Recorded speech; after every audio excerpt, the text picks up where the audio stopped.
Hello KCET students, welcome back to college Anna guide YouTube channel. ನಾವು ಈ ವಿಡಿಯೋದಲ್ಲಿ admit card 2026 KCET admit card ಯಾವ ರೀತಿ ಡೌನ್ಲೋಡ್ ಮಾಡ್ಕೊಳ್ಬೇಕು ಮತ್ತು ಏನೆಲ್ಲ ಡೀಟೇಲ್ಸ್ನ ನೀವು ಚೆಕ್ ಮಾಡ್ಕೊಳ್ಬೇಕು, ಏನಾದರೂ ಡೀಟೇಲ್ಸ್ ಏನಾದರೂ ರಾಂಗ್ ಇದ್ದರೆ ನೀವು ಯಾವ ರೀತಿ ಕೆ.ಎಗೆ ರೀಚ್ ಔಟ್ ಆಗಿಬಿಟ್ಟು ಕರೆಕ್ಷನ್ ಮಾಡ್ಕೊಳ್ಬೇಕು ಅನ್ನೋದನ್ನ ಈ ವಿಡಿಯೋದಲ್ಲಿ ಹೇಳಿರ್ತೀವಿ. ಕೊನೆವರೆಗೂ ವಿಡಿಯೋನ ನೋಡಿ, ವಿಡಿಯೋ ಲೈಕ್ ಮಾಡಿ ಮತ್ತು ಕಮೆಂಟ್ ಕೂಡ ಹಾಕಿ. ನಿಮ್ದು ಏನೇ ಒಂದು ಕ್ವಶನ್ಸ್ ಇರಲಿ ಏನೇ ಇರಲಿ, ಮತ್ತು ನಿಮ್ಗೆ ಯಾವ ರೀತಿ ವಿಡಿಯೋ ಬೇಕಂದ್ರೆ ರಿಕ್ವೆಸ್ಟ್ ಏನಾದರೂ ಇದ್ದರೂ ಕಮೆಂಟ್ ಹಾಕಿದ್ರೆ ನಾವು ವಿಡಿಯೋ ಮಾಡಿರ್ತೀವಿ. ಮತ್ತು ನಮ್ಮ ನೆಕ್ಸ್ಟ್ ವಿಡಿಯೋ ಬಂದುಬಿಟ್ಟು ಎಕ್ಸಾಮ್ ಗೈಡ್ಲೈನ್ಸ್ ಯಾವ ರೀತಿ ಇರಬೇಕು, ಕೆ.ಸಿ.ಟಿ ಡ್ರೆಸ್ ಕೋಡ್, ಮೇಲ್ ಮತ್ತು ಫೀಮೇಲ್ ಸ್ಟೂಡೆಂಟ್ಸ್ಗೆ ಡ್ರೆಸ್ ಕೋಡ್ ಇರುತ್ತೆ, ಈ ರೀತಿಯೇ ಇರಬೇಕು ಅಂತ. ಹಾಗೆ ಬಂದ್ರೇ ಎಕ್ಸಾಮ್ ಸೆಂಟ್ರಲ್ಲಿ ಅಲೋ ಮಾಡ್ತಾರೆ, ಇಲ್ಲ ಅಂದರೆ ನಿಮಗೆ ರಿಟರ್ನ್ ಕಳಿಸ್ತಾರೆ. ಓಕೆನಾ? ಆಮೇಲೆ ನೀವು ಏನೆಲ್ಲ ಒಯ್ಬೇಕು ಎಕ್ಸಾಮ್ ಸೆಂಟರ್ಗೆ ಅದೆಲ್ಲನೂ ಕ್ಲಿಯರ್ ಆಗಿ ಇರುತ್ತೆ, ಅದನ್ನು ವೀಡಿಯೋ ಮಾಡಿರ್ತೀವಿ. ಅದು ನೆಕ್ಸ್ಟ್ ವೀಡಿಯೋ ನಾಳೆ 8 ಗಂಟೆಗೆ ವೀಡಿಯೋನ ಬಂದುಬಿರುತ್ತೆ, ಅದನ್ನು ಕೂಡ ನೀವು ನೋಡ್ಕೊಳ್ಬೋದು. ಆ ವಿಡಿಯೋ ಕೂಡ ನಿಮ್ಮ ಫ್ರೆಂಡ್ಸ್ ಜೊತೆಲ್ಲ ಶೇರ್ ಮಾಡಿ. ಡಿಸ್ಕ್ರಿಪ್ಷನಲ್ಲಿ ವಾಟ್ಸಪ್ ಗ್ರೂಪ್ ಲಿಂಕ್ ಇದೆ, ಜಾಯ್ನ್ ಆಗಿ.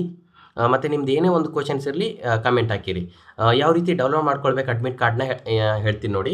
ಯಾವುದೇ ಒಂದು ಬ್ರೌಸರಲ್ಲಿ ಹೋಗಿ, ಕ್ರೋಮ್ ಬ್ರೌಸರಲ್ಲಿ ಬೇಗ ಡೌನ್ಲೋಡ್ ಮಾಡ್ಕೊಳ್ಬೇಕು ನೀವು ಅಂತಂದರೆ, ಲ್ಯಾಪ್ಟಾಪಲ್ಲಿ ಏನಾದರೂ ನೀವು ನೋಡ್ತಾ ಇದ್ದರೆ 3 ಡಾಟ್ ಇರುತ್ತೆ, ಇಲ್ಲಿ ಕ್ಲಿಕ್ ಮಾಡಿಬಿಟ್ಟು ಇನ್ಕಾಗ್ನಿಟೋ ಅಂತ ಕೊಡಿ.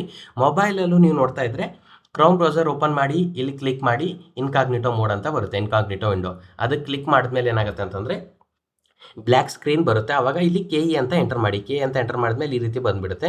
ಆವಾಗ ಇಲ್ಲಿ ಕ್ಲಿಕ್ ಮಾಡಿ ಸ್ಟೂಡೆಂಟ್ಸ್. ಓಕೆನಾ? ಇಲ್ಲಿ ಕ್ಲಿಕ್ ಮಾಡಿದ್ಮೇಲೆ ಅಡ್ಮಿಷನ್ ಅಂತ ಇರುತ್ತೆ, ಈ ರೀತಿ ಬಂದಮೇಲೆ ಅಡ್ಮಿಷನ್ ಅಲ್ಲಿ ಹೋಗಿ UGCET 2026 ಅಂತ ಕೊಡಿ. ಇಲ್ಲಿ 2 ನೋಟ್ಸ್ ಇದೆ. ಒಂದು ಬಂದುಬಿಟ್ಟು ಏನಂತಂದರೆ ಗೈಡೆನ್ಸ್ ಇದೆ, ಇದನ್ನೇನು ನೋಡ್ಕೊಳಕ್ಕೆ ಹೋಗಬೇಡಿ, ನಾನು ಏನು ಹೇಳ್ತಾ ಇದ್ದೀನಿ ಅದೇ ಕವರ್ ಆಗಿದೆ ಅದರಲ್ಲಿ. ಇದು ಅಡ್ಮಿಷನ್ ಟಿಕೆಟ್ ಡೌನ್ಲೋಡ್ ಲಿಂಕ್ ಅಂತ ಇದೆ ಅಲ್ವಾ, ಇದ್ರ ಮೇಲೆ ಕ್ಲಿಕ್ ಮಾಡಿ. ಓಕೆನಾ? ಇದರ ಮೇಲೆ ಕ್ಲಿಕ್ ಮಾಡಿದ್ರು ಕ್ಲಿಕ್ ಆಗ್ತಾ ಇಲ್ಲ, ಏನಕ್ಕಂತಂದರೆ ಸರ್ವರ್ ಬ್ಯುಸಿ ಇದೆ. ಸೊ ಇನ್ಕಾಗ್ನಿಟೋ ಮೋಡಲ್ಲಿ ನೀವು ಮಾಡ್ತಾ ಇರುವಾಗ ಬರ್ತಾ ಇರುತ್ತೆ, ಈ ರೀತಿ ಬಂದುಬಿಡುತ್ತೆ. ಆವಾಗ ಈ ರೀತಿ ಬಂದಮೇಲೆ ಏನು ಮಾಡ್ತೀರಾ, ನಿಮ್ಮ ಅಪ್ಲಿಕೇಶನ್ ನಂಬರ್ ಹಾಕಿ. ನೀವು CET ಅಪ್ಲೈ ಮಾಡುವಾಗ ಬಂದಿರುತ್ತಲ್ಲ ಅದು ಅಪ್ಲಿಕೇಶನ್ ನಂಬರು, ಮತ್ತು ಪಾಸ್ವರ್ಡ್ ನೀವು KCET ಅಪ್ಲಿಕೇಶನ್ ಹಾಕುವಾಗ ಸೆಟ್ ಮಾಡಿದಿರಲ್ಲ ಅದು. ಕ್ಯಾಪ್ಚಾ ವೆರಿಫಿಕೇಷನ್ ಅಂತ ಇರುತ್ತೆ, ಕ್ಯಾಪ್ಚಾ ಮಾತ್ರ ಇಲ್ಲೇ ಇರುತ್ತೆ. ಕ್ಯಾಪಿಟಲ್ ಲೆಟರ್ ಇದ್ದರೆ ಕ್ಯಾಪಿಟಲ್ ಲೆಟರ್, ಸ್ಮಾಲ್ ಲೆಟರ್ ಇದ್ದರೆ ಸ್ಮಾಲ್ ಲೆಟರ್, ಮತ್ತು ಅಂಕಿ ಇದ್ದರೆ ಅಂಕಿನ ಹಾಕಿಬಿಟ್ಟು ನೆಕ್ಸ್ಟ್ ಏನಾಗುತ್ತೆ, ರೀಡೈರೆಕ್ಟ್ ಆಗುತ್ತೆ. ನಿಮಗೆ ಮೊಬೈಲ್ ನಂಬರ್ಗೆ OTP ಬರುತ್ತೆ. ಯಾವ ಮೊಬೈಲ್ ನಂಬರ್ಗೆ OTP ಬರುತ್ತೆ ಸರ್ ಅಂತಂದರೆ, ನೀವು KCET ಅಪ್ಲಿಕೇಶನ್ ಹಾಕುವಾಗ ಯಾವ ಮೊಬೈಲ್ ನಂಬರ್ ಕೊಟ್ಟಿದ್ದೀರಾ ಅದಕ್ಕೆ ಒಂದು OTP ಬರುತ್ತೆ. ವಾಟ್ಸಪ್ಪಲ್ಲೂ ಬರುತ್ತೆ, ನಾರ್ಮಲ್ ಮೆಸೇಜಲ್ಲೂ ಬರುತ್ತೆ. ಆ OTPನ ಎಂಟರ್ ಮಾಡಿ. ಆ OTP ಎಂಟರ್ ಮಾಡಿದ್ಮೇಲೆ ಏನಾಗುತ್ತೆ ಅಂತಂದರೆ, ನೀವು ಒಂದು ಬೇರೆ ಸ್ಕ್ರೀನ್ಗೆ ರೀಡೈರೆಕ್ಟ್ ಆಗಿರ್ತಾರೆ. ಆ ಸ್ಕ್ರೀನಲ್ಲಿ ಏನು ಮಾಡಬೇಕು, ನೀವು ನಿಮ್ಮ 12th ಕ್ಲಾಸ್ PU ಬೋರ್ಡ್ ಇವಾಗ ಆಲ್ರೆಡಿ ನೀವು ಡೌನ್ಲೋಡ್ ಮಾಡ್ಕೊಂಡಿದ್ದೀರಾ ಅಲ್ವಾ, ನಿನ್ನೆ ಬಂದಿರೋ PUC ರಿಸಲ್ಟಲ್ಲಿ ಬೋರ್ಡ್ ಡೀಟೇಲ್ಸ್ ಇರುತ್ತೆ. ಕರ್ನಾಟಕ KSEBB ಬೋರ್ಡ್ ಅಂತ ಇರುತ್ತೆ, ಅದನ್ನು ಇದು ಮಾಡ್ಕೊಳ್ಳಿ. ಅದಾದಮೇಲೆ ರಿಜಿಸ್ಟ್ರೇಷನ್ ನಂಬರ್, ನಿಮ್ಮ PUC ಮಾರ್ಕ್ಸ್ ಕಾರ್ಡಲ್ಲಿರೋ ನಿನ್ನೆ ಬಂದಿರೋ ರಿಸಲ್ಟಲ್ಲಿ ರಿಜಿಸ್ಟ್ರೇಷನ್ ನಂಬರ್ ಏನಿರುತ್ತೆ ಆ ರಿಜಿಸ್ಟ್ರೇಷನ್ ನಂಬರ್ನ ಎಂಟರ್ ಮಾಡಿ. ಆ ಎಂಟರ್ ಮಾಡಿದ್ಮೇಲೆ ಇಯರ್ ಆಫ್ ಪಾಸ್ಟ್, ಯಾರಾದರೂ ರಿಪೀಟರ್ಸ್ ಇದ್ದರೆ ನಿಮ್ಮ ರಿಜಿಸ್ಟ್ರೇಷನ್ ನಂಬರು ಮಾರ್ಕ್ಸ್ ಕಾರ್ಡಲ್ಲಿ ಇರುತ್ತೆ, ಅದನ್ನು ಎಂಟರ್ ಮಾಡ್ಕೊಳ್ಳಿ. ಪಾಸ್ ಇಯರ್ 2025 ಹಾಕಿ. ನಿನ್ನೆ ಯಾರಿಗೆಲ್ಲ ರಿಸಲ್ಟ್ ಬಂದಿದೆ ಅವರು 2026 ಹಾಕಿ, ಇಯರ್ ಆಫ್ ಪಾಸ್. ಅವಾಗ ಏನಾಗುತ್ತೆ, ನಿಮ್ಮ ಒಂದು hall ticket KCE admit card ಏನಾಗುತ್ತೆ ಡಿಸ್ಪ್ಲೇ ಆಗುತ್ತೆ. ಡೌನ್ಲೋಡ್ ಅಂತ ಕೊಟ್ಟಿರ್ತಾರೆ, ಡೌನ್ಲೋಡ್ ಮಾಡ್ಕೊಳ್ಳಿ. ಕಲರ್ ಪ್ರಿಂಟಲ್ಲಿ ಡೌನ್ಲೋಡ್ ಮಾಡ್ಕೊಂಡ್ಮೇಲೆ ಏನಾಗುತ್ತೆ ಅಂತಂದರೆ ಅದ್ರ ಜೊತೆ ಒಂದು 2-3 ಪೇಜಸ್ ಎಕ್ಸ್ಟ್ರಾ ಇರುತ್ತೆ.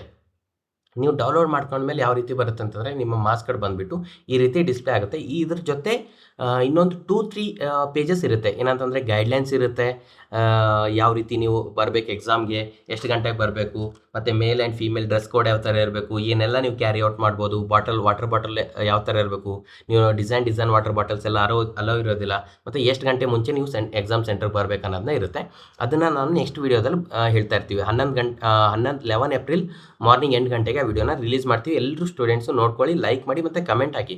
ಕಮೆಂಟ್ ನಿಮ್ಗೆ ಏನು ಕ್ವಶನ್ಸ್ ಇಲ್ಲ ಅಂತಂದ್ರು ಥ್ಯಾಂಕ್ ಯು ಸರ್ ಅಂತ ಹಾಕಿಲ್ಲ, ಥ್ಯಾಂಕ್ ಯು ಹಾಕಿ, ಓಕೆ ಅಂತ ಹಾಕಿ, ಕಮೆಂಟ್ ಹಾಕಿ.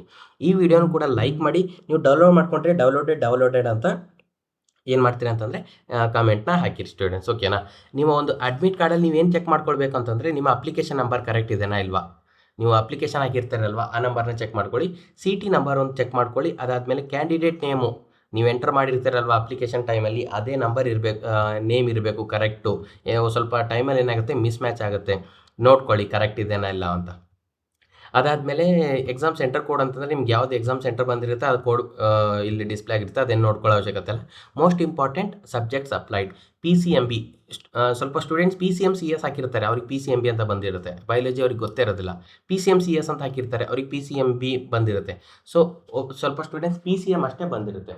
ಸೊ ನೀವು ಕ್ಲಿಯರ್ ಆಗಿ ನೋಡ್ಕೊಳ್ಳಿ. ನೋಡ್ಕೊಂಡ್ಬಿಟ್ಟು ಏನಂತಂದರೆ ಏನಾದರೂ ಮಿಸ್ಟೇಕ್ ಆಗಿದ್ದರೆ ಯಾವ ರೀತಿ ನೀವು KAಗೆ ರೀಚ್ ಔಟ್ ಮಾಡ್ಬೇಕು ಅನ್ನೋದು ಕೂಡ ಈ ವಿಡಿಯೋ ಕೊನೆಯಲ್ಲಿ ಹೇಳಿರ್ತೀನಿ.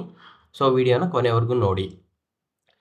ಸಬ್ಸ್ಕ್ರೈಬ್ ಮಾಡೋದನ್ನ ಮರಿಬೇಡಿ. ನಾವು ಎಲ್ಲ ಕೌನ್ಸಿಲಿಂಗ್ ರಿಲೇಟೆಡ್ ವೀಡಿಯೋಸ್ನ ಮಾಡಿ ನಿಮಗೆ ಸಪೋರ್ಟ್ ಮಾಡಿರ್ತೀವಿ ಅಡ್ಮಿಷನ್ ಆಗೋವರೆಗೂ. ಎಷ್ಟೇ ರೌಂಡ್ ಆಗಿರಲಿ, ಏನೇ ಒಂದು ಪ್ರಾಬ್ಲಮ್ ಬರಲಿ ಕೆ ಎ ಕಡೆಯಿಂದ ನಾವು ನಿಮಗೆ ಸಪೋರ್ಟ್ ಮಾಡ್ತಾ ಇರ್ತೀವಿ. ಇಲ್ಲಿ ಎಕ್ಸಾಮ್ ಡೀಟೇಲ್ಸ್ ಬಂದುಬಿಟ್ಟು ನಿಮಗೆ 23rd 2 ಪೇಪರ್ ಇರುತ್ತೆ, ಫಿಸಿಕ್ಸ್ ಕೆಮಿಸ್ಟ್ರಿ, 24 ಮ್ಯಾಥಮೆಟಿಕ್ಸ್ ಬಯಾಲಜಿ ಇರುತ್ತೆ. ಇಲ್ಲಿ ಇನ್ವೆಸ್ಟಿಲೇಟರ್ ಸಿಗ್ನೇಚರ್ ಕಂಪಲ್ಸರಿ ತೊಗೊಳ್ಳೇಬೇಕು. ಯಾರೋ ಒಬ್ಬರು ಸ್ಟೂಡೆಂಟ್ಸು ಮರ್ತ್ಬಿಟ್ಟು ಕೂಡ ನೀವು ತೊಗೊಳ್ದೇನೆ ಎಕ್ಸಾಮಿಂದ ಆಚೆ ಹೋಗೋಕ್ಕೆ ಹೋಗಬೇಡಿ, ಸರಿನಾ? ಇದು ಒಂದು ಇಂಪಾರ್ಟೆಂಟ್ ಡಾಕ್ಯುಮೆಂಟ್. ನಿಮಗೆ ಅಡ್ಮಿಷನ್ ಆಗುವಾಗ, ನೀವು ಕಾಲೇಜ್ಗೆ ಅಡ್ಮಿಷನ್ ಆಗೋಕೆ ಹೋಗ್ತಿರಲ್ವ, ನಿಮಗೆ ಒಂದು ಸೀಟ್ ಸಿಕ್ಕಾಗ ಅವಾಗ ಅವ್ರು ಕೇಳಿರ್ತಾರೆ ನಿಮ್ಮ CT ಅಡ್ಮಿಟ್ ಕಾರ್ಡ್ ಎಲ್ಲಿದೆ ಅಂತ. ನೀವು ಬರೀ ಪ್ರಿಂಟೌಟ್ ತೋರಿಸಿದ್ರೆ ಇಲ್ಲಿ ಸಿಗ್ನೇಚರೇ ಇಲ್ಲ ಅಲ್ಲ ಅಂತ ಕೇಳ್ತಾರೆ. ಸಿಗ್ನೇಚರ್ ಇದ್ದರೆ ಇದು ಒರಿಜಿನಲ್ ಅಡ್ಮಿಟ್ ಕಾರ್ಡ್ ಥರ ಆ್ಯಕ್ಟ್ ಮಾಡುತ್ತೆ. ಸೊ ಇದಕ್ಕೋಸ್ಕರ ಇದನ್ನು ಬಿಸಾಕಬೇಡಿ. ಸ್ಟೂಡೆಂಟ್ಸ್ ಎಷ್ಟೋ ಜನ ಬಿಸಾಕಿರ್ತೀರ, ಹಾಗೆ ಸೇಫಾಗಿ ಇಟ್ಕೊಂಡಿರಿ. ನಿಮ್ಮ ಕಾಲೇಜ್ ಅಡ್ಮಿಷನ್ ಆಗೋವರೆಗೂ, ಅಡ್ಮಿಷನ್ ಆದಮೇಲೂ ಸ್ಕಾಲರ್ಶಿಪ್ ಟೈಮಲ್ಲೂ ಸ್ವಲ್ಪ ಕೇಳ್ತಾ ಇರ್ತಾರೆ, ಪ್ರೈವೇಟ್ ಸ್ಕಾಲರ್ಶಿಪ್ ಎಲ್ಲನೂ. ಸೊ ಅದಕ್ಕೋಸ್ಕರ ಜೋಪಾನವಾಗಿ ಇಟ್ಕೊಳ್ಳಿ. ಇಷ್ಟೇ. ಮತ್ತು ನೆಕ್ಸ್ಟ್ ವೀಡಿಯೋ ನಾನು ಹೇಳ್ದಂಗೆ ಎಕ್ಸಾಮ್ ಗೈಡ್ಲೈನ್ಸು, ಡ್ರೆಸ್ ಕೋಡು ಎಲ್ಲನೂ ಕ್ಲಿಯರಾಗಿ ಹೇಳಿರ್ತೀವಿ. ಸೊ ನಮ್ಮ channel college Anna guide YouTube channel subscribe ಮಾಡ್ಕೊಂಡಿರಿ. ಈ ವಿಡಿಯೋನ ಲೈಕ್ ಮಾಡಿ, ಮತ್ತು ಸುಮ್ಮನೆ ಕಮೆಂಟ್ ಹಾಕಿರಿ. ಏನೋ ಒಂದು ಡೌನ್ಲೋಡೆಡ್ ಅಂತ ಹಾಕಿರಿ, ಅಡ್ಮಿಟ್ ಕಾರ್ಡ್ ಅಂತ ಹಾಕಿರಿ, ಏನೋ ಒಂದು ಕಮೆಂಟ್ ಹಾಕಿರಿ. ಅದು ನಮಗೇನಾದ್ರೆ ಮೋಟಿವೇಶನ್ ಆಗುತ್ತೆ ನೆಕ್ಸ್ಟ್ ವೀಡಿಯೋಸ್ ಮಾಡೋದಕ್ಕೆ.